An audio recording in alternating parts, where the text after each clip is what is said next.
टीकू। साक्षी के पैदा होते ही उसकी माँ गुजर जाती है, जिसके बाद उसके पिता आलोकनाथ अकेले ही उसका पालन पोषण करते हैं। 16 साल की उम्र से ही साक्षी ने घर चलाने के लिए नौकरी शुरू कर दी थी। बेटी से बढ़कर एक बेटी की तरह वो अपने पिता को कंधे से कंधा मिलाकर काम में हाथ बटाती रहती है। साक्षी, मेरे होते हुए तुझे नौकरी करने की कोई जरूरत नहीं है। तेरे हर शौक पूरे करने के लिए मैं अभी जिंदा हूँ। और आपकी शौक का क्या पापा? आपके भी तो कुछ शौक होंगे ना, मुझे वही सब पूरे करने हैं। मेरे शौक का क्या बेटा, मैं तो बूढ़ा हो चुका हूँ।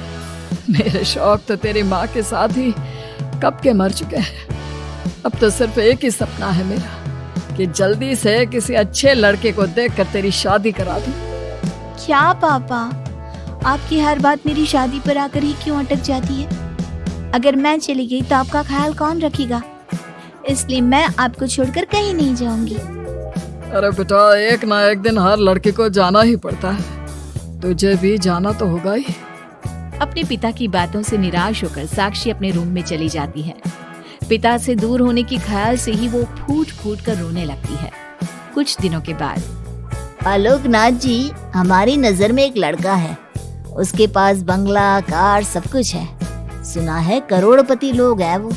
आप कहे तो आपकी बेटी के लिए बात करूं? अरे लेकिन हमारे इतने बड़े परिवार में अपनी बेटी ब्याहने की हैसियत नहीं है। उन सब की चिंता मत कीजिए।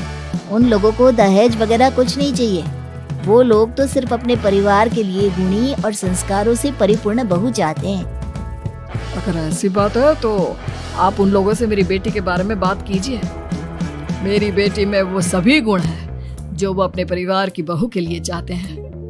इस तरह वो साक्षी का रिश्ता लेकर अर्जुन नाम के लड़के के परिवार के पास जाता है। साक्षी की फोटो देखकर लड़के वाले उसे झट से पसंद कर लेते हैं, जिसके बाद अर्जुन के परिवार वाले साक्षी को देखने उसके घर पहुंचते हैं। आलोकनाथ जी, हमें तो आपकी लड़की फोटो में ही पसंद आ गई और फिर भाई साहब ने आपकी लड़की की तारीफ भी बहुत की है। अब तो बस आप हमें उससे मिलवा ही दीजिए। साक्षी बिटिया, बाहर आना तो। साक्षी। अपने पिता की आवाज सुनकर साक्षी तुरंत बाहर आ जाती है और एक एक करके सभी के पैर छूती है। आलोकनाथ जी, आपकी बेटी तो सच में बहुत गुणवान और संस्कारी लगती है। बिटिया, क्या क्या शौक है तुम्हारे? पापा, और अपनी जरूरतें पूरी करने के अलावा मेरे और कोई शौक नहीं है। आपने अपनी लड़की को सच में बहुत अच्छे संस्कार दिए हैं भाई साहब। इसे अपने घर की बहू बनाना तो हमारे लिए सौभाग्य की बात होगी। इस तरह सबकी राजी खुशी से अर्जुन और साक्षी की शादी भी हो जाती है। साक्षी की सास उसे एक माँ का भरपूर प्यार देती है और कभी उसे मायके की कमी महसूस नहीं होने देती। साक्षी बेटा, तू आराम कर। सुबह से घर के काम पर लगी है, थक गई होगी अब बिटिया। नहीं माँ, मैं ठीक हूँ, अब चिंता मत कीजिए। मैंने कहा ना अपने रूम में जाकर आराम कर। अरे काम की टेंशन मत ले। अपनी सास की जिद के आगे हार मानकर साक्षी अपने रूम में चली जाती है। थोड़ी देर बाद उसका पति भी वहाँ पहुँच जाता है। साक्षी, तुमने मेरी रेड कलर की फाइल देखी क्या? जी नहीं, मैंने तो आपकी कोई फाइल नहीं देखी। साक्षी, तुमसे मेरी एक फाइल तक नहीं संभाली जाती।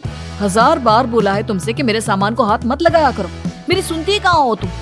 माँ ने बहुत सर पर चढ़ा रखा है तुम्हें। अर्जुन के इतना कहते ही साक्षी रोने लगती है। साक्षी के रोने की आवाज सुनकर उसकी सास वहाँ पर आ जाती है। साक्षी बेटा, क्यों रो रही है? इस नालायक ने कुछ किया है क्या? साक्षी अपनी सास मीना को सारी बात बताती है। क्यों? गधे, अपनी फाइल का खुद तो ध्यान रखता नहीं और बहू को ताने देता है। माँ, अब तो रहने ही दो। आपको हर समय अपनी बहू ही सही लगती है। सही लगती नहीं, सही है मेरी बहू। माँ समझाइए ना इन्हें, ये हर समय मुझ पर गुस्सा करते रहते हैं। खबरदार अर्जुन, जो आज के बाद तूने मेरी बहू के साथ ऐसा बर्ताव किया तो मुझसे बुरा कोई नहीं होगा। अपनी माँ की डांट सुनकर अर्जुन वहाँ से चला जाता है। बहू, अगर दोबारा ये तुम्हें ऐसा कुछ कहे तो तुम मुझे आकर फौरन बोल देना। मैं हमेशा तुम्हारे साथ खड़ी रहूंगी बेटा। माँ, आप सच में बहुत अच्छी हो। मुझे बचपन से लेकर आज तक कभी एक माँ का प्यार नहीं मिला, लेकिन जब से आप मुझे मिली हैं, तब से मुझे माँ की कमी कभी महसूस नहीं हुई। अरे पगली, मैं भी तो तेरी माँ ही हूँ, और मेरे होते हुए अब तुझे कभी अपनी माँ की कमी महसूस नहीं होगी। एक दिन साक्षी, अब मैं तंग आ चुका हूँ तुमसे। भगवान के लिए मुझसे दूर रहा करो। अब मुझे ना चिढ़ होने लगी है तुमसे। अर्जुन, ये क्या तरीका है अपनी पत्नी से बात करने का? माँ प्लीज, अब रोज रोज इसकी पैरवी करने मत आया कीजिए। अरे क्या हुआ? सुबह सुबह तमाशा क्यों लगा रखा है? पापा, आपको पता है, इस साक्षी की वजह से मेरा लैपटॉप खराब हो गया है। ऑफिस का पूरा डाटा इसी में था, और देखिए ना, इसने उस पर चाय गिरा दी। अब मैं अपने बॉस को क्या जवाब दूंगा? माँ, मेरा यकीन कीजिए, मैंने जानबूझकर चाय नहीं गिराई। मैं तो इन्हें दे रही थी चाय, लेकिन इन्होंने ही ठीक से नहीं पकड़ी। अच्छा, तब इसमें भी मेरी ही गलती है। वाह साक्षी वाह। अर्जुन, तू बहू पर इतना क्यों भड़क रहा है? अब जो हो गया सो हो गया। सुन लेना ऑफिस में थोड़ी सी डांट। अब अपनी बीवी के लिए इतना तो कर ही सकता है ना तू।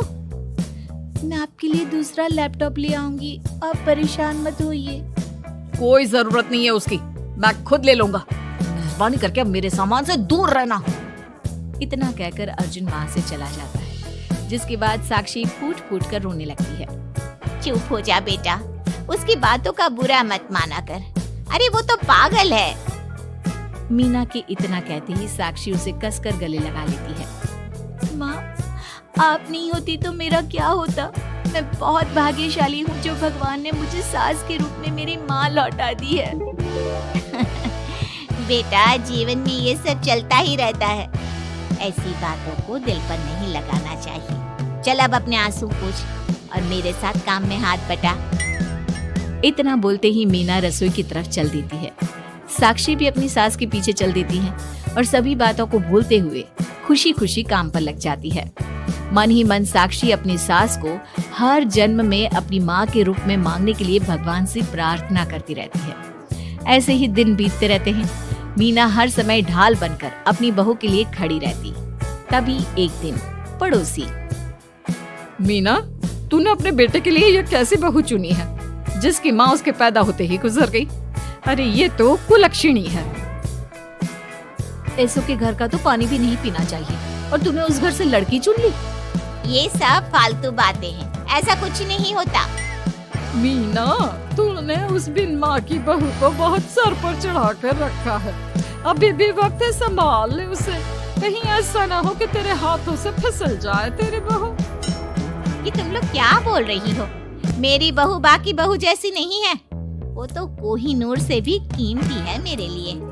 हमारा काम था तुझे समझाना। बहू को कभी भी बेटे से बढ़कर प्यार नहीं देना चाहिए, वरना उन्हें बिगड़ते देर नहीं लगती।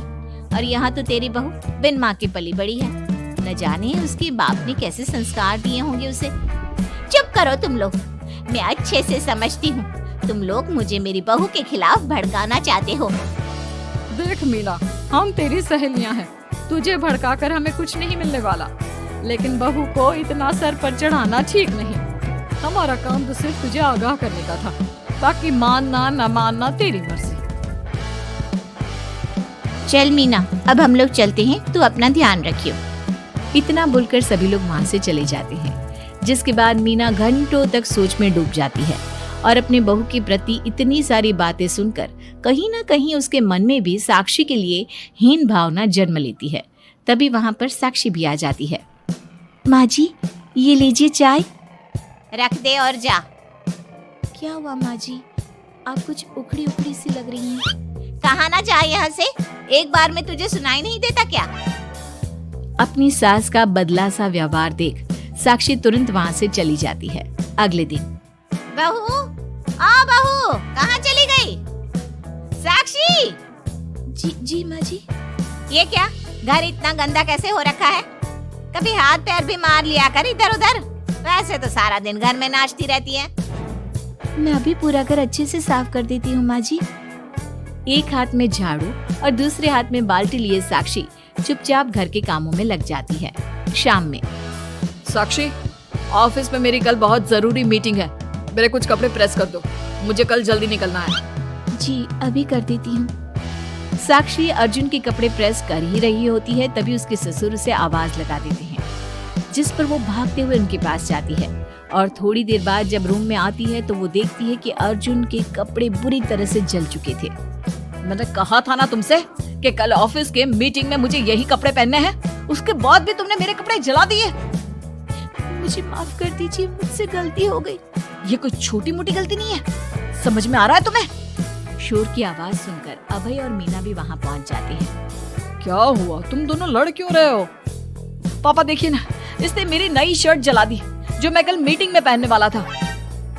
तो उसे मैंने ही आवाज दी थी, इसलिए वो शायद जल्दबाजी में प्रेस का बटन बंद करना भूल गई होगी। पापा अब आप भी माँ की तरह इसका साथ दे रहे हैं। अर्जुन, इस बार तू सही है और बहू गलत। आखिर वो इतनी लापरवाह हो कैसे सकती है?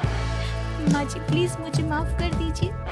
अब तुम्हारी सजा ये है कि अभी और इसी वक्त तुम मेरे बेटे के लिए हूबहू ऐसी ही शर्ट ढूंढ कर ले आओ। जाओ। तुम्हारा दिमाग खराब हो गया है क्या? इस समय कहाँ जाएगी हमारी बहू? और अब तो सारी दुकानें भी बंद होने वाली होंगी। अगर दुकानें बंद हो भी गई होंगी तो उसे खुलवाकर मेरे बेटे के लिए शर्ट लेकर आओ। माँ रहने दीजिए, इन सब की कोई जरूरत नहीं है। पापा ठीक कह रहा है, इस समय कहाँ जाएगी ये? मैं कोई दूसरा शर्ट पहन लेता हूँ। मैंने जो कह दिया सो कह दिया। अब गलती इसने की है तो सुधारना भी इसे ही पड़ेगा। जाकर शर्ट लेकर आओ। मीना की बातें सुनकर साक्षी रोते हुए वहाँ से चली जाती है और रात के 10 बजे तक पति के लिए दुकानों पर जाकर कपड़े ढूंढती रहती है। थक हार कर करीब 12 बजे साक्षी कपड़े लेकर घर पहुँचती है। अर्जुन की ऑफिस के मीटिंग के लिए तुम्हें हूबहू वैसे ही कपड़े मिले या नहीं? ये रहे कपड़े मम्मी जी। साक्षी अपनी सास को कपड़े देकर जा ही रही थी कि मीना उसके हाथ में चोट देखती है। ये चोट कैसे लगी तुझे? पता नहीं, जल्दबाजी में शायद किसी चीज से लग गई होगी। इतनी बड़ी हो गई हो, अब अपना ध्यान रखना कब सीखोगी? आप तो जानती ही हैं माँ, मैं बिन माँ की पली बड़ी हूँ। माँ के ना होने के कारण मेरे सर पर इतनी जिम्मेदारियां थी जिन्हें निभाते निभाते मैं खुद का ख्याल रखना ही भूल गई। लेकिन आप जानती हैं माँ, मुझे अब भगवान से कोई गिले शिकवे नहीं है, क्योंकि भले ही उन्होंने मुझसे एक माँ छीनी है, लेकिन उन्होंने आपको मुझे दिया है और अब आप ही मेरी माँ हैं। इतना कहकर साक्षी माँ से चली जाती है। साक्षी की बातों को सुनकर मीना को भी अपने कहे और अपनी गलतियों पर पछतावा होने लगता है, इसलिए वो बिना खाए पिए ही सो जाती है। अगले दिन, माँ जी कल का सारा खाना तो ऐसे ही पड़ा है, आपने अच्छे से खाना नहीं खाया था क्या? मुझे भूख नहीं थी कल। साक्षी अपनी सास के दर्द को समझ जाती है और उसका हाथ पकड़ते हुए कहती है, चलिए माँ जी, मैंने आपके लिए आपकी फेवरेट छोले भटूरे बनाए हैं। आपने कल रात से कुछ नहीं खाया था ना, इसलिए सुबह उठते ही मैंने पहले आपके लिए खाना बनाया है। खाना तो तूने भी नहीं खाया होगा ना, चल जाकर पहले तू खा ले। माँ जी क्या हम साथ बैठकर खाना नहीं खा सकते प्लीज? बहुत दिन हो गए हैं। साक्षी के इस तरह बोलने से मीना का दिल पिघल जाता है और वो मान जाती है। साक्षी मीना के लिए खाना लगाती है, जिसका पहला निवाला मीना अपनी बहू को खिलाती है। मुझे माफ कर दे बेटा, मैं जानती हूँ पिछले कुछ दिनों से मैंने तुझे बहुत चोट पहुँचाई है, हो सके तो मुझे माफ कर देना। नहीं नहीं माँ जी, आपका पूरा हक है मुझे डांटने का। मुझे आपकी किसी भी बात का कभी बुरा नहीं लगा। अपनी सहेलियों की बातों में आकर मैंने अपने दिल में तेरे लिए नफरत पाल ली थी, लेकिन कल जब तुझे रोते बिलखते देखा तो मेरी ममता फिर से लौट आई। मुझे माफ कर दे बेटा, मैं एक अच्छी सास नहीं बन सकी। किसने कहा आपसे कि आप अच्छी सास नहीं हैं? आप तो वर्ल्ड की बेस्ट सास हो, और सच कहूं उससे भी बढ़कर बेस्ट बेस्ट बेस्ट बेस्ट मेरी माँ हो आप। इतना कहकर साक्षी अपनी सास को गले लगा लेती है और उसके बाद दोनों पहले की ही तरह हंसी खुशी साथ रहने लगते हैं।